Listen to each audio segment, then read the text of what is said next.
गुरुजी के चरणों में सत सत नमन और आप सभी साधकों का आनंदी का प्यार भरे नमस्कार।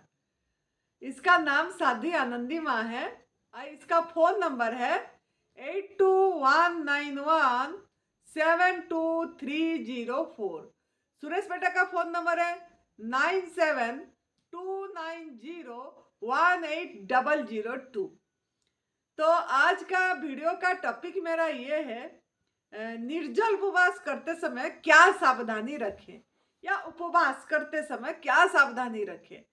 क्योंकि देखिए, उपवास करते समय बहुत सावधानी रखना पड़ता है, लेकिन अगर आप वो चीज नहीं करेंगे तो आप उपवास का फायदा नहीं ले पाएंगे और लंबा उपवास भी नहीं कर पाएंगे। तो क्योंकि जब हम उपवास करते हैं उसी समय हम हमारा बॉडी से बहुत डिटॉक्स होती है। बहुत हमारा गंदगी जो शरीर के अंदर पड़ा हुआ होता है, जीवनी शक्ति को बहुत समय मिलता है। जो आपका वाइटल पावर है, प्राण शक्ति है, उसको बहुत समय मिलता है जो कि हमारे अंदर से गंदगी निकाल पाती है। तो उस समय निकालते समय बहुत बॉडी में उभाड़ आती है। उभाड़ मतलब है डिटॉक्स सिम्टम जो हमारा बॉडी में आती है, और वो उसको देख के हम डर जाते हैं और फिर हम उपवास को तोड़ देते हैं, मतलब छोड़ देते हैं। तो आप किस तरह, मतलब क्या करने से उपवास अच्छी से कर पाएंगे, निर्जल उपवास हो या जल उपवास हो या रसाहार हो या फलाहार हो, ये चारों चीज में आपको किस चीज की ध्यान रखना है जिससे आप अच्छी तरह से आपका बॉडी को, शरीर को कायाकल्प कर पाओगे नवरात्रि में या कभी भी। मतलब आपका शरीर कायाकल्प हो सकती है, शरीर की शुद्धिकरण के साथ साथ मन की शुद्धिकरण भी होगी। तो पहला क्या ध्यान देंगे, पहला है कि fasting without enema, crime against your body. याद रखना, fasting without enema, crime against your body. अर्थात अगर आप उपवास कर रहे हैं और एनीमा नहीं कर रहे हैं, संजीवनी क्रिया नहीं कर रहे हैं, तो ये आप बॉडी के अगेंस्ट में जा रहे हैं, आपकी बॉडी के विपरीत में जा रहे हैं। क्यों ना, जब भी हम उपवास करते हैं बॉडी हमारे अंदर से गंदगी निकालती है, तो हमको एनीमा पे ध्यान देना पड़ेगा, सहयोग करना पड़ेगा हमारा शरीर को गंदगी निकालने में। क्योंकि हम ही अप्राकृतिक आहार, जो हमारे आहार नहीं है, आग में पका वाला भोजन, एनिमल प्रोडक्ट, दूध से बनी चीजें, मांसाहार, बीड़ी सिगरेट, नशा, काफी चीजें कर रखे होते हैं, और इसको निकालना भी हमारे को पड़ेगा। और वो भी एनिमा अननेचुरल होने से भी आप अननेचुरल फूड खाए हैं तो अननेचुरल तरीके से निकालना है और इसका ध्यान देना है। तो इसके लिए अगर आपको कमजोरी आ रही है, अगर आपको ज्यादा भूख लग रही है, अगर आपको चक्कर आ रहा है, सर में दर्द हो रही है, या आपको जलन हो रहा है छाती में, ये सब होगी जब उपवास करते हैं, ये सब होती है। तो आप उसी समय तुरंत अपनी माँ को याद करना है। अपनी माँ, एदी माँ, मतलब वो सबका माँ है, तो उसको याद करना है, क्योंकि वो माँ ही सब कुछ करती है, माँ ही सब सफाई करती है। माँ के जैसे करुणामयी, प्रेममयी कोई नहीं है, तो वो उसको भी माँ का दर्जा दिया गया है। इसीलिए तो आप एनिमा करना है। चाहे आपको भूख लगी तो तुरंत एनिमा, चाहे आपको जलन हो रहा, तुरंत एनिमा, इमीडिएट। इमीडिएट, आलस नहीं करना है, लेजी नहीं होना है ना इसमें। और नॉर्मल वाटर में, बॉडी टेम्परेचर का वाटर में आपको करना है। आप लोगों को पता होगा एनिमा, नहीं तो मैं उसको दिखा दूंगी एनिमा कैसे होता है। हमारा डिस्क्रिप्शन ये में डाल देंगे एनिमा का वीडियो, ताकि आपको पता लग जाएगी। तो और क्या करना है ना, आप एनिमा के बाद, मतलब आप चाहे जलाहार पे रहो चाहे रसाहार पे हो, आपको एनिमा करना है, फलाहार में भी। दूसरा क्या है, दूसरा आप ध्यान देना है स्नान का, नहाने का। आप नहाने में भी आलस करते हैं। नहाना कैसे है ना, नॉर्मल वाटर में, बॉडी टेम्परेचर का पानी में नहाना है, ना कि गर्म पानी में। बहुत लोग गर्म पानी का यूज करते हैं स्नान करने में, गर्म पानी में यूज करोगे तो आपका शरीर में जो 34 लाख रोमकूप है वो बंद होगा, ब्लॉक होगा। ये रोमकूप है आपकी डिटॉक्स करने के लिए, बॉडी से गंदगी निकालने के लिए ये परमात्मा ने दिए हैं। अ, तो आपका होल खुला रहना चाहिए। तो इसके लिए अब नॉर्मल बॉडी टेम्परेचर वाटर में करना है। और करना कैसे है? साबुन पे नहीं। आप लोग साबुन लगाते हैं, वो केमिकल है। कोई साबुन लगाने की जरूरत नहीं है बॉडी पे। आपको मजे से आपकी एक तौलिया, छोटा तौलिया से रगड़ रगड़ के स्नान करना है। और स्नान करने के बाद पूछना भी रगड़ रगड़ के, ताकि आपकी रोमकूप खोल जाए। नहाने से पहले भी अच्छी से पूरी बॉडी को रगड़ सकते हैं, 5 मिनट, ताकि आपकी बॉडी का सब रोमकूप होल खोल जाए, खुल जाए। और आप अच्छी से स्नान करिए। और स्नान भी दिन में 3 बार करेंगे तो अच्छी से आप निर्जल उपवास कर पाएंगे, या कोई भी जल जल उपवास, वाटर फास्टिंग भी कर पाएंगे। क्योंकि बॉडी को वाटर की आवश्यकता होती है, बॉडी डिहाइड्रेट भी नहीं होगा। आपके अंदर पानी जाएगी, ये रोमकूप के अंदर से पानी जाएगी अंदर, और आप बहुत फ्रेश फील करेंगे। तो आप इसका ध्यान देना है कि आप उपवास मतलब उसी समय स्नान का ध्यान देना, इसका सावधानी रखना है, आपको नहाना है। और तीसरा क्या है? तीसरा है आपको विश्राम, विश्राम करना। आप लोग क्या करते हैं उपवास के समय भी? एक दिन निर्जल उपवास में तो आप ड्यूटी जाते हैं, कोई बात नहीं। अगर आप लंबा उपवास करना चाहते हैं, लॉन्ग निर्जला फास्टिंग करना चाहते हैं, तो रेस्ट की जरूरत होती है, माइंड की भी और बॉडी का भी। तो आप इसके लिए विश्राम करना, जितना हो सके रेस्ट करना, लेट के रहना आपको। तो विश्राम का ध्यान देना है। विश्राम का मतलब अपनी आत्मा आराम में रेस्ट करना, रिलैक्स, एकदम रिलैक्स, आनंद में रहना, खुशी से रहना। तो यही है विश्राम। तो विश्राम का ध्यान देना। चौथा क्या है? चौथा आपका यह है कि गहरी नींद। तो जब हो सके गहरी नींद, मतलब नींद का बहुत महत्व है, गहरी नींद। भोजन में शक्ति नहीं है, याद रखना। Food is not the source of energy.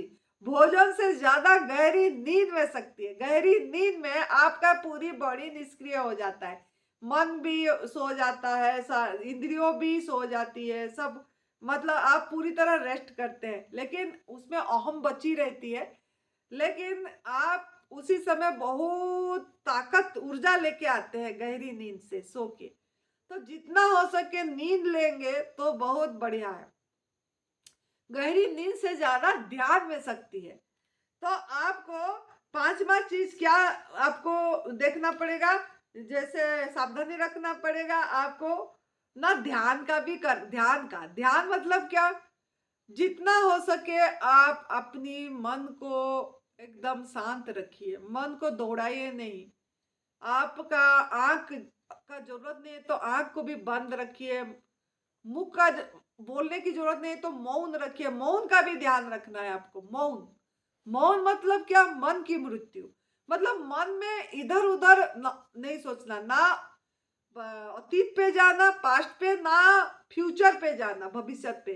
क्योंकि आप अभी उपवास कर रहे हैं। उपवास का मतलब अपनी आत्मा के नजदीक बैठना, मतलब अपने साथ रहना और किसी चीज की चिंता नहीं करना, निश्चिंत रहना, रिलैक्स रहना, टेंशन फ्री रहना है। तभी आपका उपवास का पूरी फायदा होगा, नहीं तो पूरी फायदा नहीं होगा।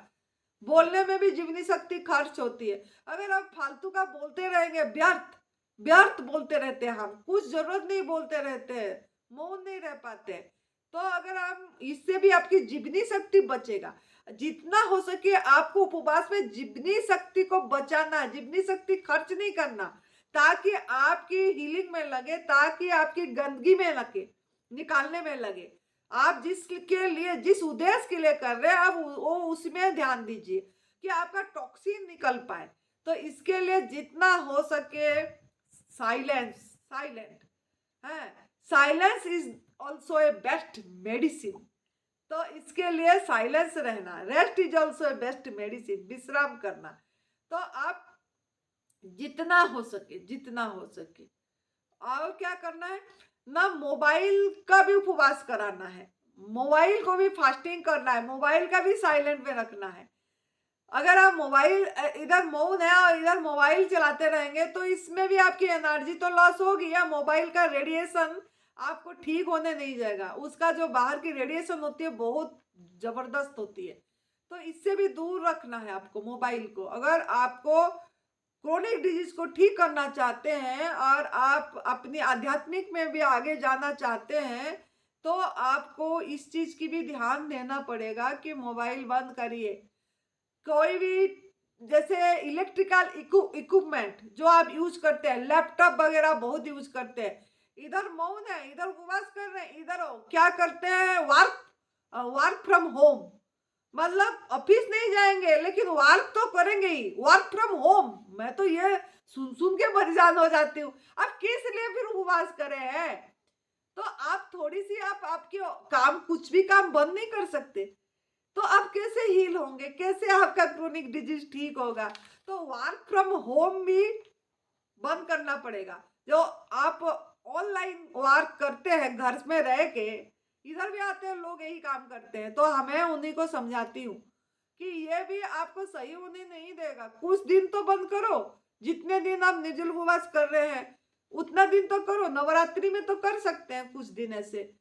कितना पैसा कमाएंगे? पैसा भी क्या, इतनी भी क्या ये है, पहले अपनी शरीर है। Health is wealth. तो आपका शारीरिक सबसे पहला सुख निरोगी काया है।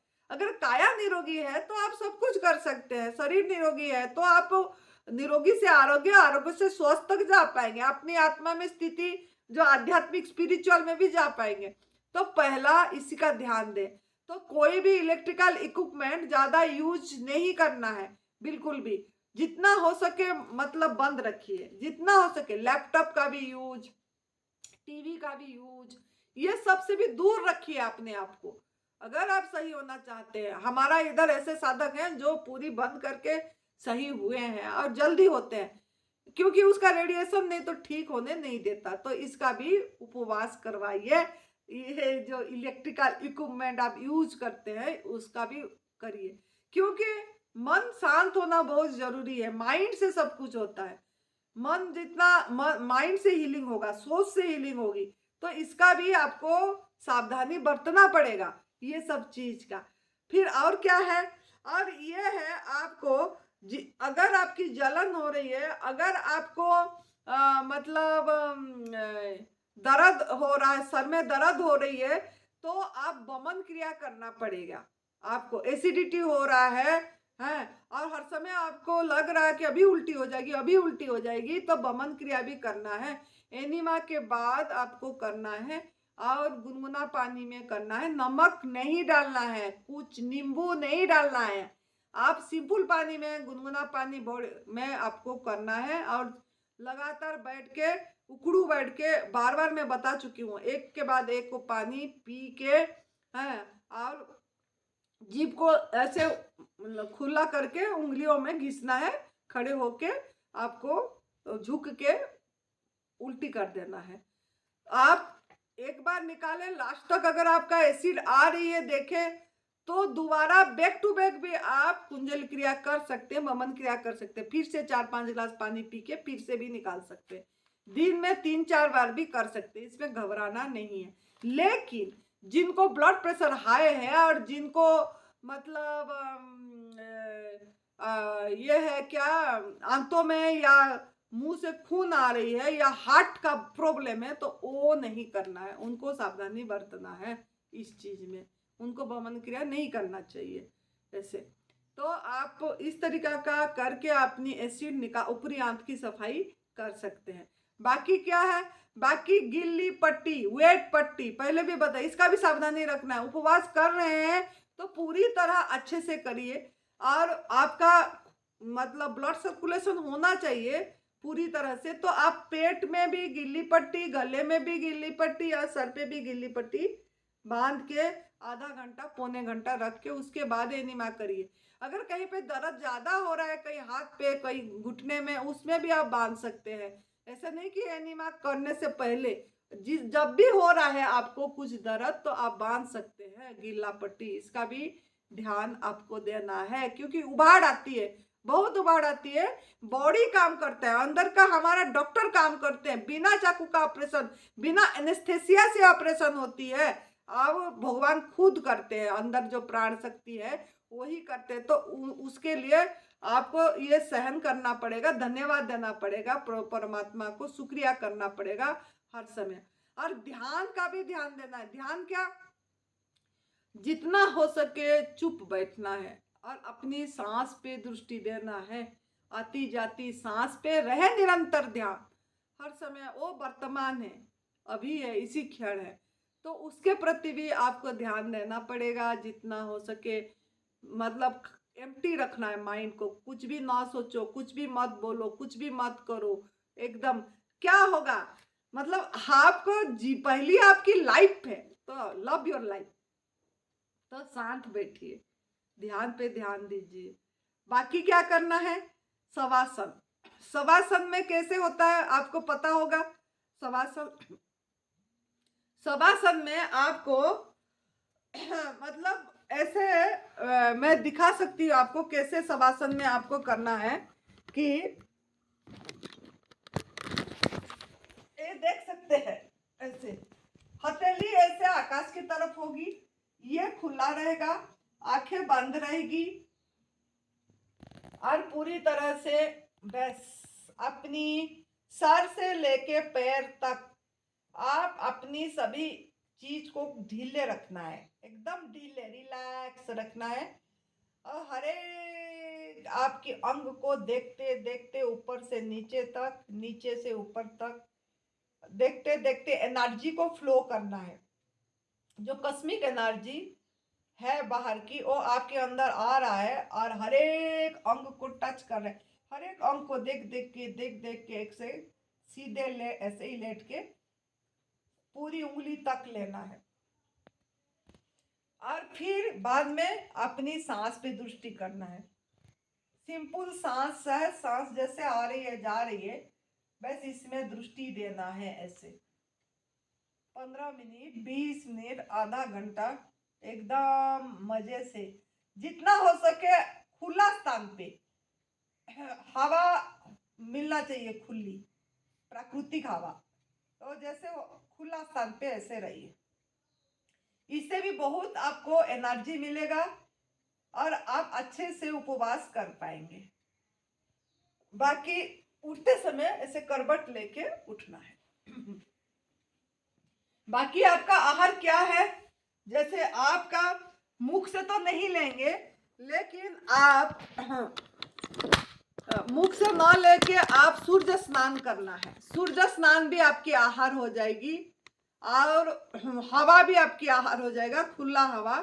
तो हवा सेवन करना है और सूरज की किरणें की सेवन होगी आपकी इसके माध्यम से, स्किन के माध्यम से। तो उगता हुआ सूरज नहीं तो डूबता हुआ सूरज का सूरज स्नान करना है। बहुत महत्व रखता है, बहुत भूख नहीं लगती है। हम कर रहे हैं इसीलिए बोल पा रहे हैं। तो आप भी इसका ध्यान देना है, सूर्य स्नान का ध्यान देना है, हवा खाने का ध्यान लेना है। यह सावधानी भी आपको रखना पड़ेगा।